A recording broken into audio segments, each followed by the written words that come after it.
Imagine you picked up the most important book in the world, a book with words that can transform hearts. Included in this book are highlights and notes in the margin. This is the Notable Podcast, and these are the discussions of twin pastors who share their underlining and highlighting with you. This is Season 7, Life Reframed, a podcast on Ecclesiastes.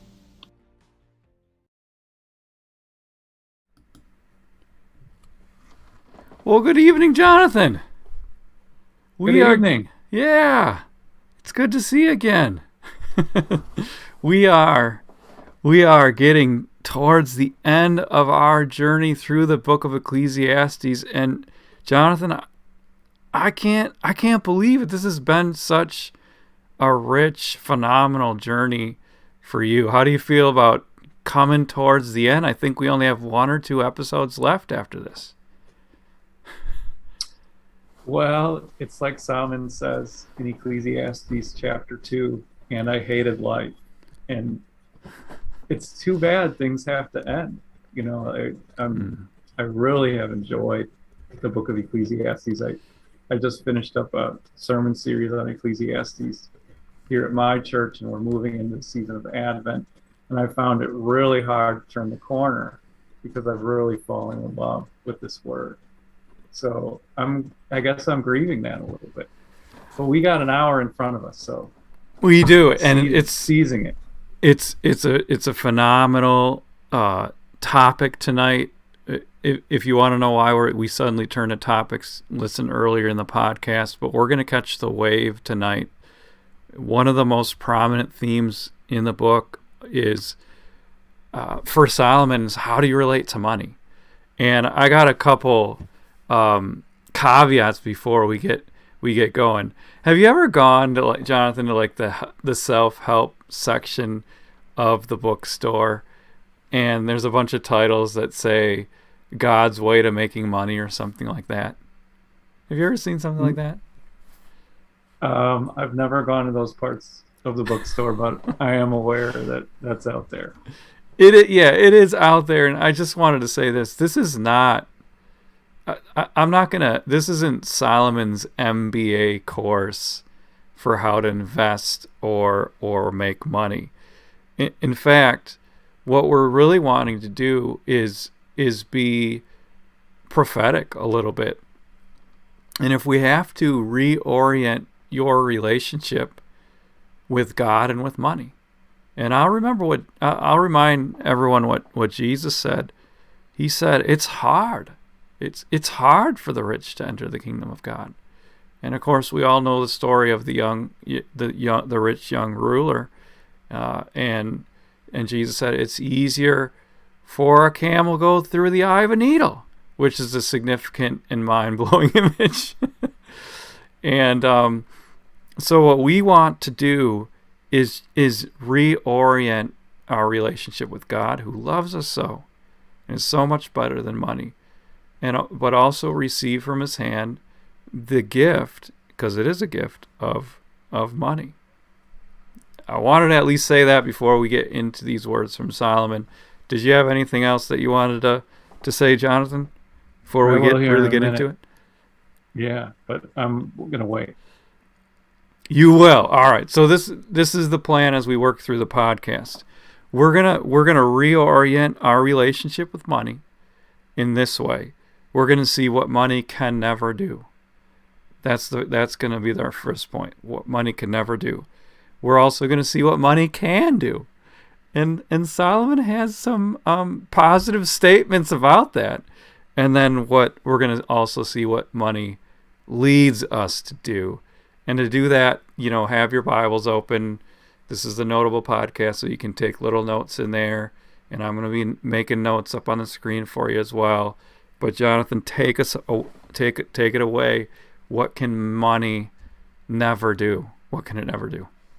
Yeah, just to lead into this, Timothy, a lot of what we're going to be doing tonight is, I would say, give sensitive readings of his text. So we're going to spend a lot of time looking at the things that he says in a sensitive and hopefully, a lot of most of Scripture assumes what we call a sophisticated reader. In other words, we're going to actually spend time going back to these words and chewing on them. And so that's what we're going to spend most of our time doing. So our first point is what can money never do? And the answer, we're going to supply the answer, but then we're going to look at how Solomon lays this out. Money cannot be our God. It can never be our God. And we're going to look at some points under that. The first thing that money can never do, and it can never take the place of God, is that it cannot secure us. So money can't be God because it cannot secure us. So here's our first scripture that we're going to look at. It's from Ecclesiastes chapter 5, and it's verses 13 through 15. And there Solomon says this: I have seen a grievous evil under the sun, wealth hoarded to the harm of its owners, or wealth lost through some misfortune, so that when they have children, there is nothing left for them to inherit. Everyone comes naked from their mother's womb, and as everyone comes, so they depart. They take nothing from their toil that they can carry in their hands. Now, the very first thing that I want to do is track with everybody the biblical story. Hopefully these words invoked for you the story of Job, which precedes the book of Ecclesiastes temporally and chronologically. And so Job said this. He said, naked I came from my mother's womb, and naked I will depart. The Lord gave, and the Lord has taken away. May the name of the Lord be praised. So then Paul, so we're tracking across the biblical canon right now, and we're just knitting these texts together. Job says the same thing. Ecclesiastes says it. Now Paul is going to pick up the same language in 1 Timothy. So in 1 Timothy chapter 6, verse 7, Paul writes, for we brought nothing into the world, and we can take nothing out of it. So what we have here is a whole canonical tradition of helping the Christian think about the true story of wealth. And the inability of wealth and affluence to secure us, because in the moment when we need it the most, when we're dying, we can't take it with us. Now, I want to just push on this just a little bit. The Bible is inspired by the Holy Spirit, and it is a literary masterpiece. And one thing, as you think about this, the Bible's telling a story. It's telling a story of how we come into this world and how we're going to exit this world. And it's helping us by telling this story. It is making the reality of our lives more clear. And this is genius. And the culture knows this. Those who tell the stories own the culture. The stories that are embedded in our hearts and in our minds are the ones that guide us in our lives. What story are we telling ourselves about money? See, the problem is with money is that usually we have only half stories associated with money. Everybody in the world is in the middle of their own story because they haven't died yet. But what Solomon does here is he takes us all the way to the end, and he helps us think about what happens at the end. And this is transformational for us. I want to say two things about it, just by way of proving this. The first is Charles Dickens writes a story that often comes up in people's minds this time of year, Christmas story. When did Scrooge finally transform his relationship with money? It was when he saw his own death.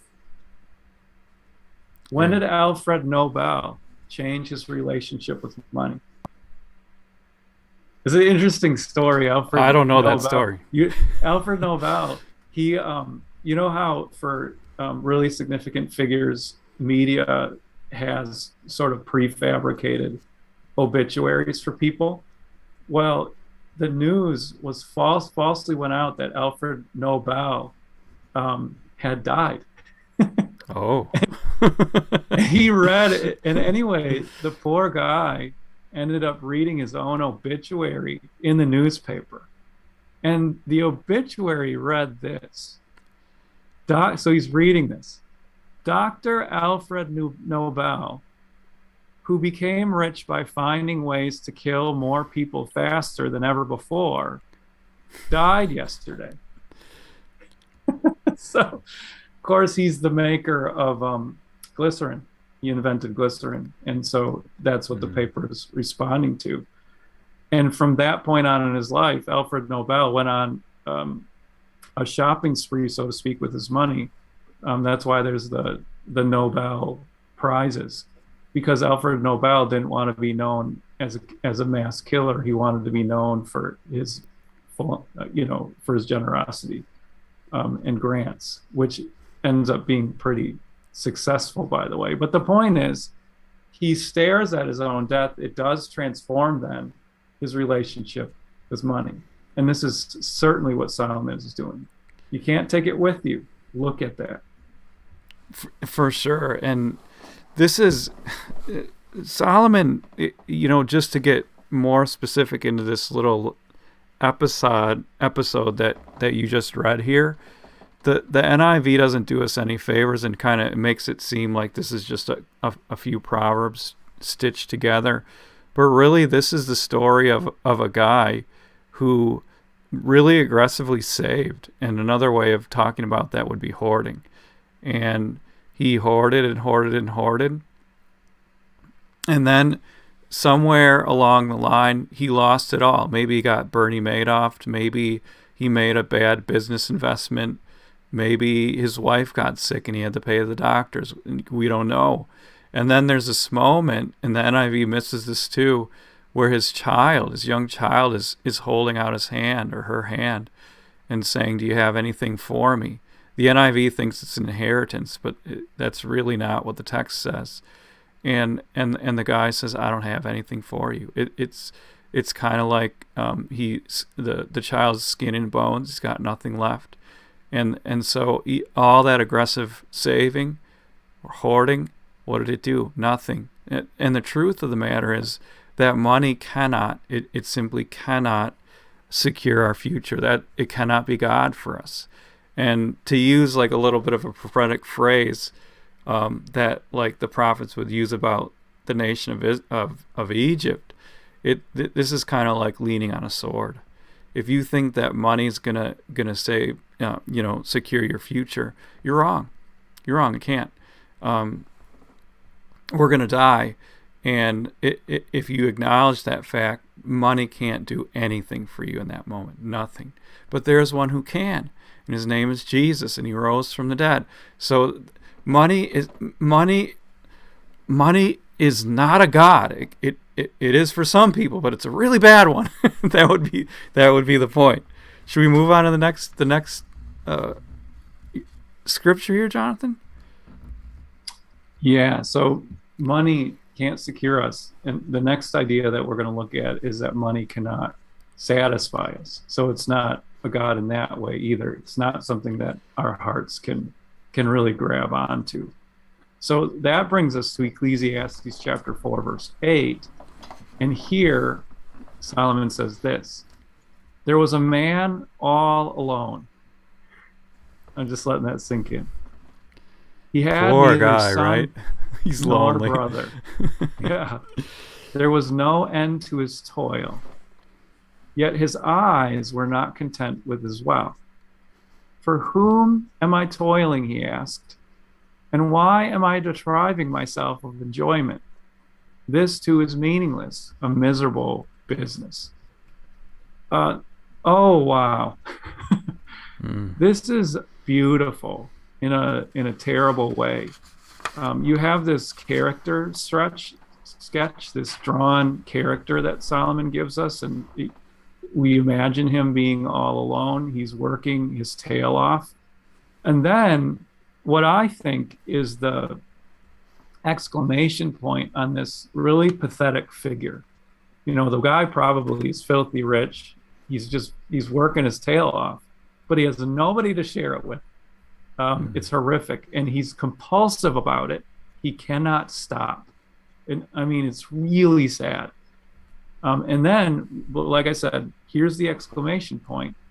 For whom am I toiling, he asked. And why am I depriving myself of enjoyment? So Solomon takes us from this exterior view of this character, and all of a sudden he gives us this devastating inner picture of this man's inner spiritual life. And the guy has a big question mark on his heart. It's devastating. Yeah, don't think about that too long. Yeah. Right. Or do, you know, like the impact of the character, the impact of meditating on something like this is you end up saying, not me. Lord, have mercy, not me. Yeah, there's and something that's the power better of the than scriptures. money. Yeah, there's something better. We got another one that goes along those same lines. This is from Ecclesiastes Chapter 5. And again, we're seeing how money cannot satisfy us. Here's what Solomon said. Whoever loves money never has enough. Whoever loves wealth is never satisfied with their income. This too is meaningless.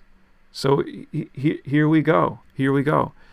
We got this guy, and he thinks that at some point he'll have enough money, and he never will.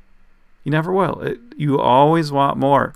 Rockefeller, I think the original Rockefeller, John Rockefeller, he owned, like, at some point well above 10% of all the wealth in the United States of America. And somebody asked him, when are you going to have enough money? Or what was the question? How much money is enough money? They asked him. And he said this, just a little bit more. And that's how it always goes. Like, if you want to, this is kind of like a runner. This is how I have it in my own head. It's like a runner who's run a marathon, and you offer the runner, after she crosses the desert, 100 degrees, she's run 26.2 miles, and you give her salt water. Not going to satisfy you. It's just not going to work. And yet people think that somehow it will at some point. But I mean, do a thought experiment for a second. Those are great quotes and great illustrations, but do a thought experiment just for a second with me. Imagine you know a widow who you care about in your life, and you want to satisfy her heart. Her husband's just died maybe a couple weeks ago, and how would it go if you went to her house with a check for $10,000? It doesn't do it. It doesn't do it. Just say, does this make you feel better? Yeah, it doesn't do it. No. It doesn't satisfy. It's not a good God. It's not a good God. That's what we're saying. And there's a lot of... Go ahead. I'm sorry to interrupt. I'm kind of thinking about, but Jesus is. I mean, think about the comfort that he brings in a situation like that, or the promise of his infinite grace instead of money that always runs out. There's just no comparison between the two. Money cannot satisfy us. It's a bad God. Did you have another verse that you wanted to go for? There's one more here. There's one more under this topic, and again, we're looking at what money can never do, and this is a verse that helps us sort of bring this all to a final analysis. So Ecclesiastes Chapter 5, and it's verses 16 and 17, and here Solomon says, "This too is a grievous evil. As everyone comes, so they depart. And what do they gain since they toil for the wind? All their days they eat in darkness with great frustration, affliction, and anger." So he's describing here the godless life, or the money preoccupied life. And he says this life is you eat it in darkness. You have great frustration, affliction, anger. Because what are you're just chasing, you're just pursuing it, and you never arrive there. And so in the final analysis, money that's trusted and not God is going to give you this dark, oppressive life. And so what Solomon is doing is he is calling us out from this money slavery. By the way, NerdWallet does the same thing. So here's a quote from NerdWallet. Money worshippers. Did you know this is secular stuff? Okay, very interesting. Oh, interesting. But yeah, money worshippers. There's a whole category of people. Money worshippers believe that more money will solve their problems, and they can never have enough money. They are more likely to overspend on themselves or others and carry credit card debt. It's a nice little drawn character here of a modern person. Money worship is the most, listen to this. This is from NerdWallet. Money worship is the most common belief among Americans, according to research by Klotz. I want to talk to this Klotz guy. It's not. I'll say this though: he didn't really stumble upon anything newsworthy. Luther knew this. Read his explanation of the first commandment. Dives right into love of money, and he talks about how he gives the name mammon to money. It's a very prominent false god, and what Solomon's trying to do in every way that he can here is to rip that idolatry out of our hearts. It goes nowhere. It's like leaning on a pierced sword. It leaves you disappointed, empty, lonely, dark, frustrated. Should I go on? This is when our relationship. God, but Jesus is. Yeah, he really is. He gives life to the full. Yeah, that's it. But here's what money can do. It can. Yeah, so let's turn the corner. What can money do? It can do something. And we're going to see it actually can do quite a bit. But give us the bad news first. What can money do in a bad way? Blind us. It blinds us. Now, let's look at this little proverbial story that Ecclesiastes has. This is Ecclesiastes 4. It's verses 13 to 16.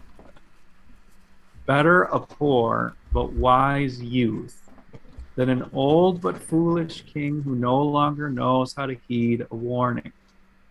The youth may have come from prison to the kingship, or he may have been born in poverty within his kingdom. So you have this contrast, right, between poverty and riches, the king and this poor youth.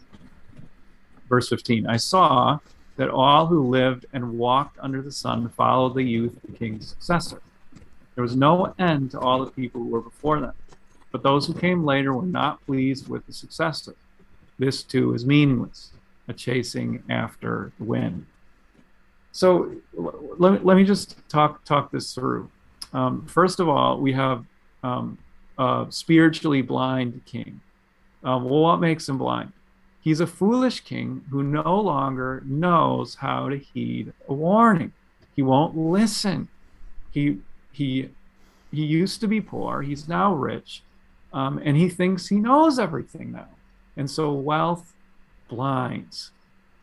It blinds you to God, because when you're a wealthy, affluent person, I earned it, I deserved it. You can think about this. It's really interesting. I'm just going to make an observation, sort of like Solomon does in Ecclesiastes. It's really interesting that people in lower income brackets are more generous givers by percentage than wealthy people. And why is that? I'm sure there's a lot of dynamics going on there. One of the dynamics I wonder might be going on is people keep most of their money or too much of their money, think that they somehow deserve it or that they've earned it. And so they feel like they can hold on to it more. So you think about that. People are blinded by their own money. Like they don't realize they were put inside of a prosperous society. They were given a certain set of parents, a certain set of character formation. They don't realize that all of this is a gift from God. Going further than that, one pastor I've heard speak on this, and my experience has been the same, is that I've had, one of the greatest things about being a pastor is you get to sit with people and hear people confess things that are on their hearts, and we get to absolve them and give Christ forgiveness. Of course we do that. But nobody's ever come to me and said, Pastor, I'm struggling with greed. They don't realize they are. We are really very blind to the fact that we care too much about it. We think too much about it, and when we do, we can really feel entitled to it, and so we lose our reliance on God. And so money can blind us like that, but it also blinds us to other people. It really does. There's the story Jesus told about this is so impactful. He tells a story about this poor man named Lazarus who's lying there at the gates of his wealth, and he doesn't even notice the guy. And it makes me wonder. We're talking about blindness, right? Like, how often does this happen to us? Like when we're wealthy and affluent, we can live inside of our own socioeconomic bubbles. We go to certain stores. We have certain sets of friends. We have certain schools, and there can be a person who lives a half mile from us, and they have nothing, and we don't know anything about it. It's really money blinds us. It's really very convicting to think about. Yeah. How it applies to this little story that Solomon has for us is this king grows up, he gets blind. The youth then grows up, and he gets blind in the same way, and you have this proud and blind king all over again. And so this is the power of money. It does blind us over and over and over again. It's cyclical in nature, right? Yeah. So money blinds it also. This is a second point. So we're looking at what does money have the power to do? It can't be God. It can't secure our future. It can blind us spiritually and other people to God. And it also can make your life worse. And this is such an interesting meditation from Solomon. I love this one. We're back in Ecclesiastes Chapter 5, and we're going to just look at it verses 11 and 12. And he says this: as goods increase, so do those who consume them. And what benefit are they to their owners except to feast their eyes on them? So he's got a couple proverbs in here. We'll look at them just a little bit at a time. The first one is this: like, as you accumulate, as you get more stuff, and this is Christmas time, this is a little bit of a warning to us, so do those who consume them. So this is kind of, this is the posse, this is the crowd, this is, the gang of people that forms around you to take care of your stuff. And so he's kind of saying, more money, more problems, if you want to go Puff Daddy on it. More money, more problems. Well, and it's more responsibility. The more money you have, the more money you have to spend to take care of it all. It's, this is why people are downsizing their houses, because turns out you don't want that big of a house. It's too much. It's too much responsibility. It's too much work. It's absurd, Solomon would say. It's not necessarily a good thing. Anyway, what were you going to say? Well, there comes a point, there's a great quote. I was just sitting with somebody earlier this week, and it was a great quote. Maybe she pulled it from somewhere else, but she said, there comes a point when the things that you own begin to own you. And you see people, they have vacation homes and they're constantly having to go and clean them and deal with the realtor and all this stuff. And we think that money and affluence and possessions is where it's at, but actually it's a lot of work. The government is going to want a chunk of it. The charities want a chunk of it. Everybody's gathering around. I'll say this too. Solomon makes a really poignant observation, and it's a deep question. What benefit are they to their owners except to feast their eyes on them? So the best way to think about this, let's say there's a guy in Manhattan. He owns 5 penthouses. He can only be in one of them at once. And the fact of the matter is he can only be in one room at once. So what benefit are the other 4 penthouses to him? Except to feast his eyes on them. Nothing. And guess what? I can also look at his penthouses, just like he can. So Solomon is blowing up this idea that it's necessarily and always better to be rich. It's not. More money, more problems, and all you can really do is look at it. So all you can really do is get your app open and be like, oh, look, I have this. But you can't even use it. So this is a big problem. This is a big problem, everybody. we gotta talk about that little parable. I love the little go. The little proverb at the end here. He has 2 images. He's got a guy who's sleeping like a baby at night. This guy worked hard and he had a good day of work and he just lays down, he's satisfied. And it doesn't even matter if he ate a lot or a little. It was just a good day of work and he's going to sleep tight. He's just sans Z's.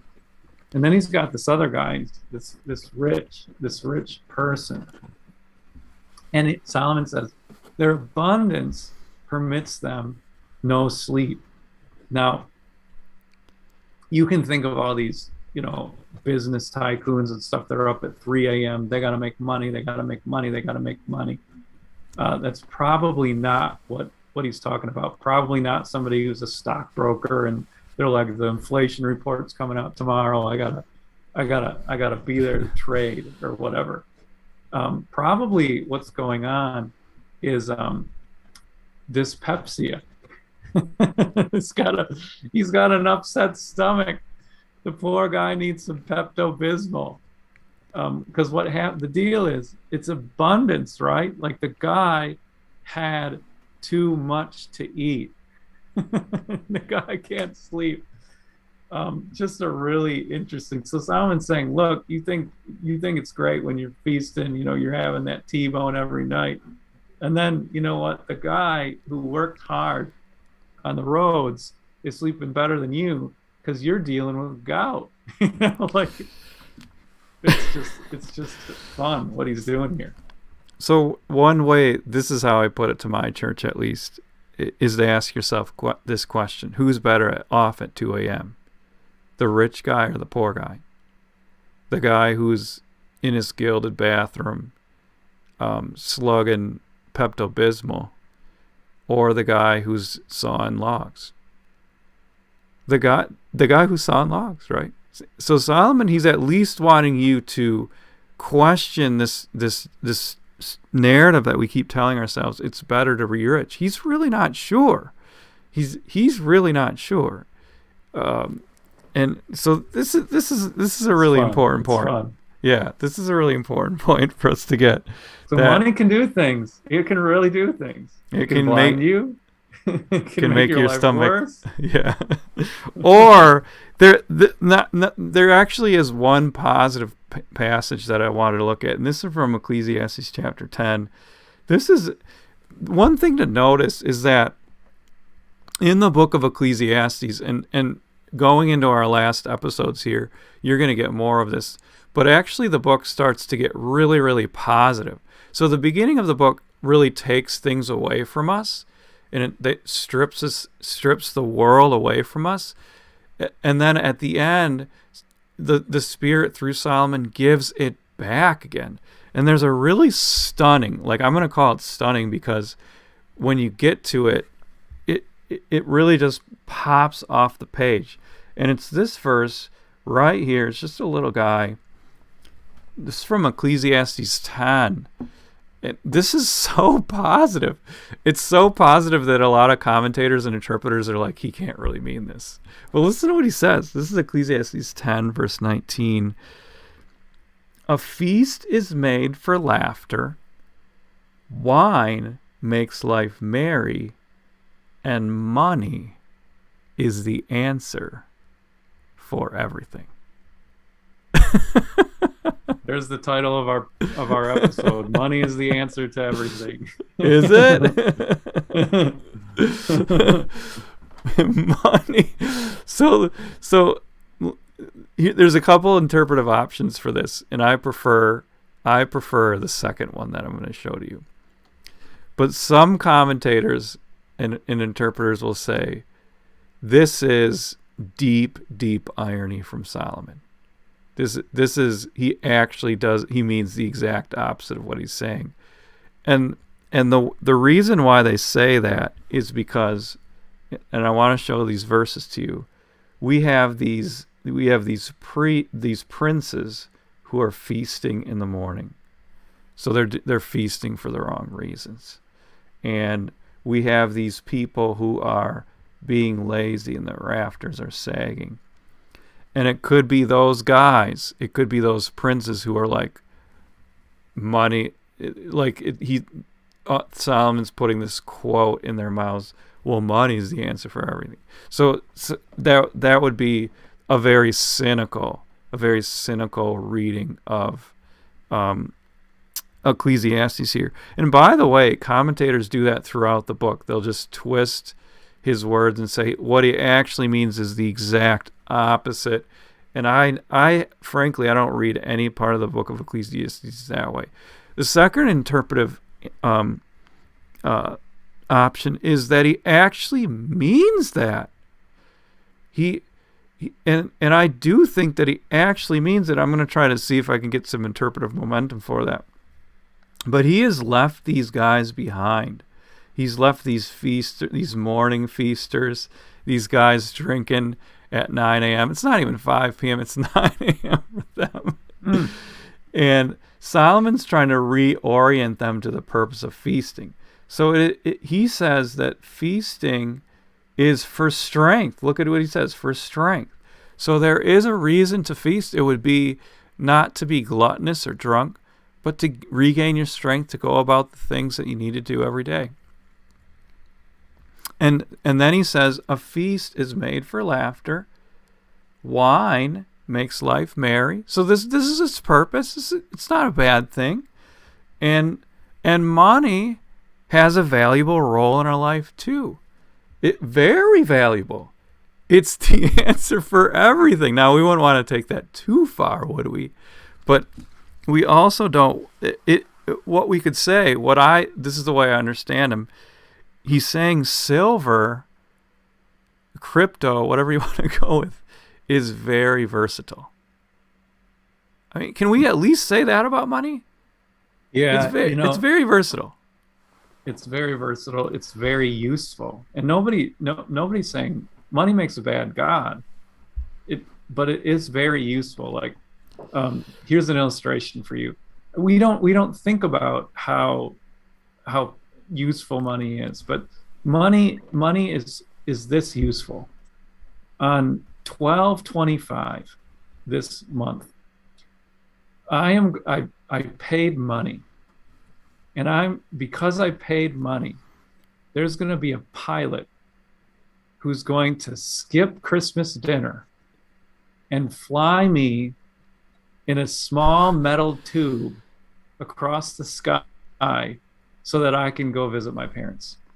Very useful. Very, very useful. Thank you for that.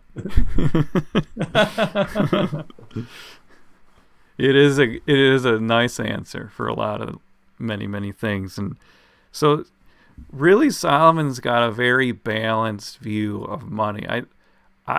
Oh wow, it's so spiritually healthy, I think, to have this view of money, to not hate it, but to have it in its proper place, to know that you don't need too much of it, but having some of it is helpful. I think that's what he's saying in his book. Money can do some things. It can do some things. So it blinds us. I forgot our second point, and then it it is an answer for some things for us. Well, what does it lead us to do then? What do we do with money? Well, I want to take us back to the very first, we didn't look at this yet, but the very first statement that Solomon has about money. And it's in Ecclesiastes Chapter 4, and it's verse 4. And he writes here, beginning a section that is one of his larger sections on money. So here's what it says. Can I just say this before you read this? For me, this is one of the most devastating when it comes to money. This is one of the most devastating spiritually verses that there is. This is really quite incredible what he says. So to go ahead with that. Go ahead. It is a strong statement. So he says, and I saw that all toil and all achievement spring from one person's envy of another. This too is meaningless, a chasing after the wind. I mean, anybody who reads that should be shaken. I'm shook by it. Wow. Solomon makes an absolute statement. All toil, all achievement. Yeah, wow. So he's kind of saying this, and he's connecting it with money. Why is it that you do that, what you do? Why do you work so hard? Why are you chasing after the wind? It's because your heart is filled with envy. You want to be better than the next person. You wish you had what she had.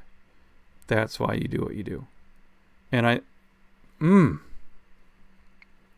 that's a devastating statement. What's our goal, and what's our motive? Like he is getting to motive here. Like what is going on? Let's turn the wheels in our hearts.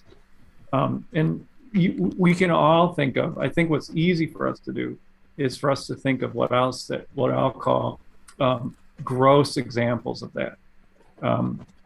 Easily spottable examples of covetousness, which is idolatry.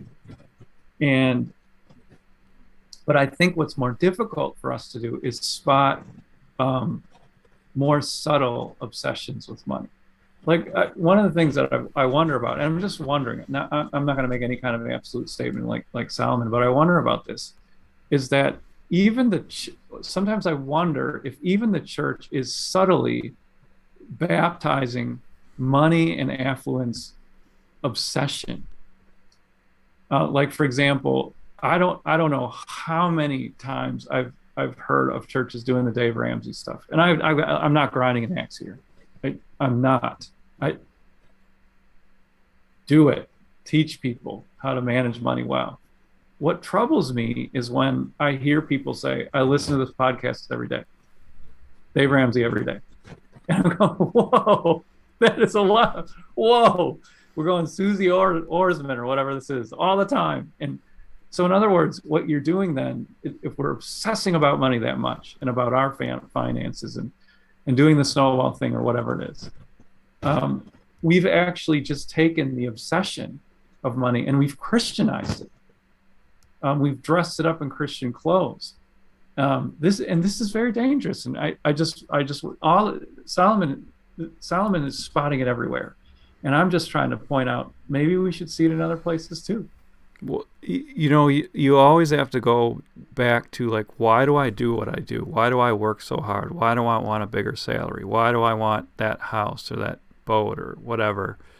And he's saying like, he's attributing that to envy. So we look at what somebody else has, and we want it. That's a huge, giant motivation that he's seeing. And this calls for repentance. Just to be straight up, this calls for repentance. And Americans are the worst. We're the worst. Looking over the fence or whatever. We don't have those in Queens, but anyway, enough on that. The move is from money, small g God, to God. And I want to just reference here Ecclesiastes Chapter 5, verses 18 through 20. People really need to go and read that, because that really sums all this stuff up. I just want to say this now, is notice that what Solomon wants to push you toward is not the pursuit or the accumulation of wealth and assets and possessions. But what he wants us to do is to enjoy life along the way. So it's not the having of stuff that is supposed to excite us and we chase after accumulation, but it's in the living. It's actually in the living of life. And by the way, Paul is the same way. I just want to read this. Paul is, I think, perhaps riffing off Solomon, and at the very least, he's got him in the back of his head, because it's the same section. It's 1 Timothy chapter 6. But listen to this. Command those who are rich in this present world not to be arrogant, nor to put their hope in wealth, which is so uncertain, but to put their hope in God. So Paul has us repenting and putting our hope in God. But then he goes on like this. God, listen, this is amazing. This is the first thing that Paul goes on to after properly moving our trust to God. This is what he wants us to do as first thing with our money. He says, who richly provides us with everything for our enjoyment. Where did he get that from? Come on. Yeah. Case closed to me. And besides Ecclesiastes, and if you go to also to Matthew 5, 6, and 7, Jesus got a pretty long teaching on money, especially in Matthew chapter 6 and 7, and 1 Timothy chapter 6. These are prime chapters of the Bible to kind of reorient yourselves to money. But keep going, Jonathan. You're hitting a home run with this. This is awesome stuff. We move from small g God to God. All of a sudden now Solomon is thrusting us not into the goal of accumulating possessions and money, but rather just in the enjoyment of the life that we have in the moment, the gifts that we have in the moment. And then you'll notice what Solomon does as he moves on to the section is he actually puts us together with other people, so that we're not no longer do we have this devastating drawn sketch of this man who's got nobody around him. He's so lonely, he doesn't even know why he's working. And suddenly in Ecclesiastes 4 verses 9 through 11, which by the way is probably one of the more famous passages in the book, right? A cord of 3 strands is not easily broken. Mm-hmm. What Solomon does is he smashes us back together in relationships where joy happens. It's not a surprise. That's right. Are we taking the rest of these verses right now? Because what he says right after this envy portion is really cool, actually. Yeah. So this is what he says. So fools fold their hands and ruin themselves. Better one handful with tranquility than 2 handfuls with toil and chasing after the wind. So he's saying, question why you're chasing all of this stuff. It's probably because of envy, almost certainly. And then he says, we got these, it's also the height of stupidity to be lazy. So we don't have that option either. Like he's taking us to these extremes, right? And then he says it's at the same time it is okay to sit down and have a tranquil moment, right? Better one handful with tranquility than two handfuls with toil and chasing after the wind.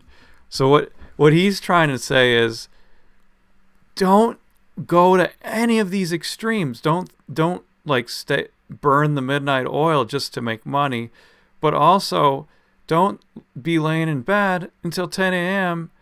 and then rolling out of bed and thinking, I don't know how to get a job, right? He wants you somewhere in the middle, right? Trusting in God, receiving his gifts, and then enjoying those gifts. And it's beautiful balance. Yeah, beautiful balance for life. This is what it leads us to do. Neither one nor the other.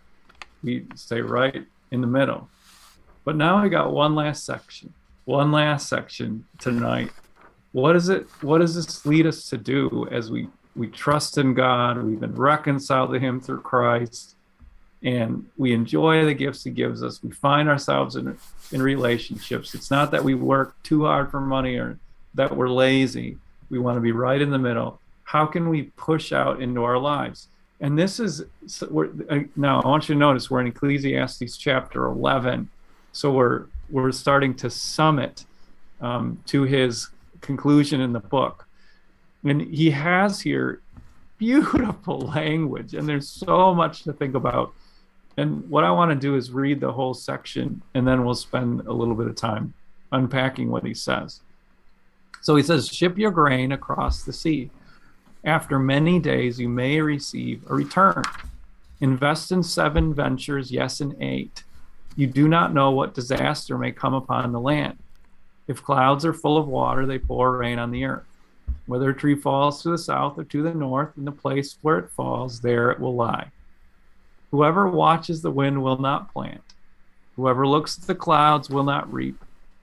As you do not know the path of the wind or how the body is formed in a mother's womb, so you cannot understand the work of God, the maker of all things. Sow your seed in the morning, and at evening let your hands not be idle, for you do not know which will succeed, whether this or that, or whether both will do equally well.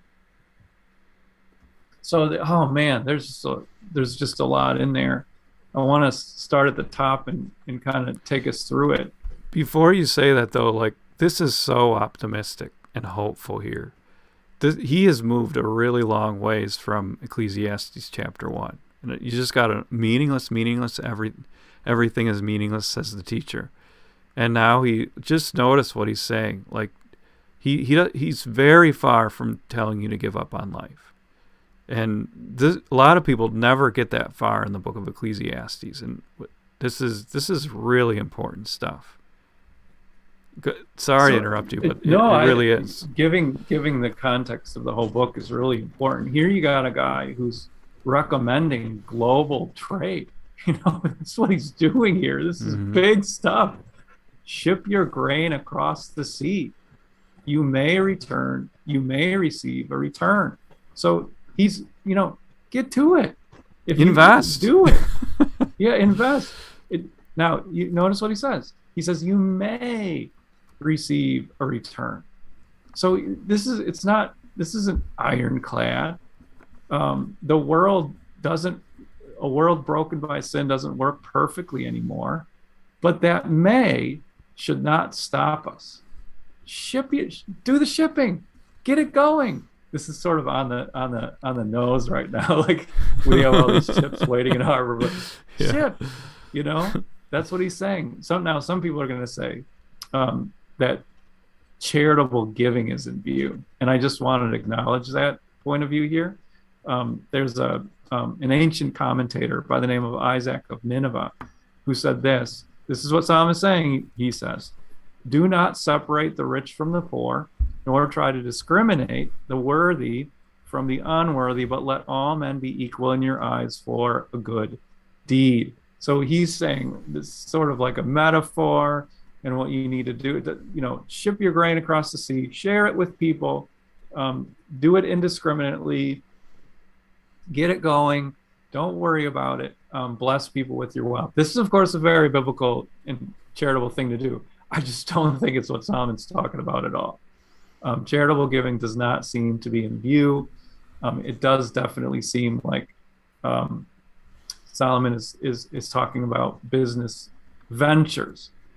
Going to the next verse there in verse 2, Solomon says, get into 7 ventures. Yes, 8. Today we call that diversifying your portfolio. Right. You don't want to go in just one. You want to do 7 and 8 and get in there and do it. So Solomon has this idea, nothing ventured, nothing gained is a popular way of saying it. I'm pausing. I got more to say, but I wanted to pause and see if you had anything you want to I don't have anything else to say on that. That's all wonderful. It's good. All right. So the next thing that I want to point out is that Solomon makes it very clear. Verse 4, for example, says, whoever watches the wind will not plant, whoever looks at the clouds will not reap. What is he saying? He's saying there's no perfect moment to move into your life. That's what he's saying. Though, and this is the balance again, though we will want to be wise. So that's verse 3. If the clouds are full of water, they pour rain on the earth. Like this is how it is. You'll see a rainstorm coming, like get out of the way. Even so there's a proverb I think comes from the Midwest of the United States. It says even the cows know when to come home. So right. So there's balance. Like if you watch the clouds too much, you'll never put anything in the ground. But if you don't watch them at all, even the cows know when to come home. So there's balance here in all of this. Then what Solomon does is he moves into what I'll call the mystery.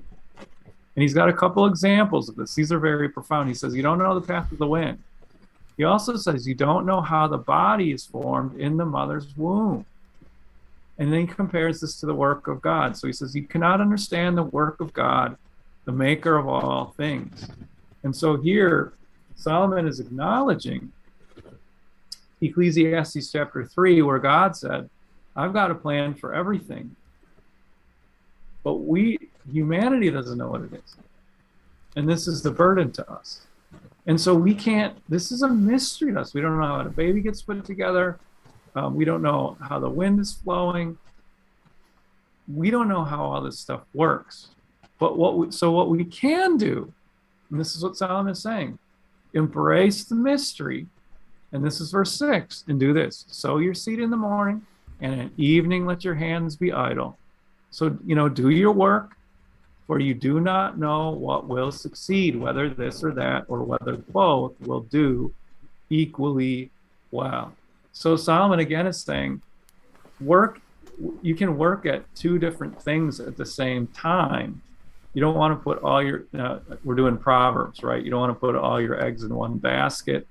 You can do 2 things because finally, that's not in the Bible, by the way. That's not in the Bible. Yeah, right.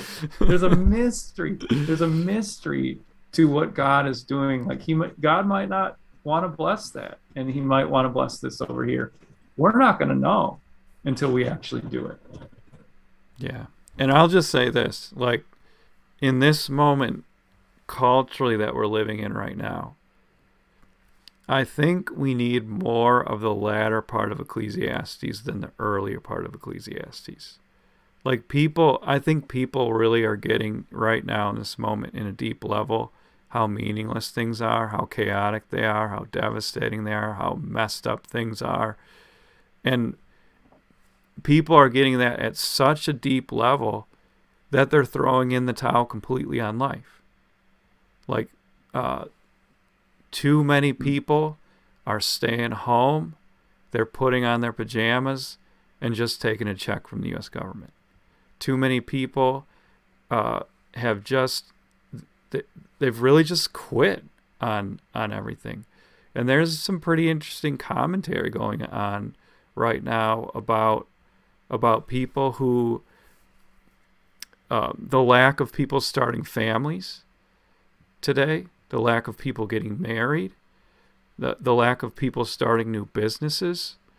There's another pandemic right now, and I don't know if we'd call it listlessness or loneliness, depression, but wow, we need to see that God can put his hand on the things that he wants to put his hand on and leave it all to mystery. But he does say, sow your seed in the morning, ship your grain across the sea, invest in 7 ventures, yes, 8. And that's a really encouraging thing to hear from Solomon. I'll leave it at that. I don't know if you wanted to lay into that a little bit more or not. No, I want to close with this great gospel truth. It's a mystery how a child is formed in its mother's womb. It's also a mystery that God would love in Christ people like us who are so broken and can be so broken away from him. But he does love us. And the mystery is true. And we know that because Christ came wrapped in flesh for us. Happy Advent, listeners. Enjoy that as you participate in your churches and comforted by the gospel and you anticipate the King's coming. He's all the wealth we'll ever need. We will not be here next week. I think we should say that. So both of us are gone at a pastor's conference, but the following week we will be back in 2 weeks, not in 1 week, but in 2 weeks, Wednesday night, 8 p.m. Thanks for joining us, everybody. God bless.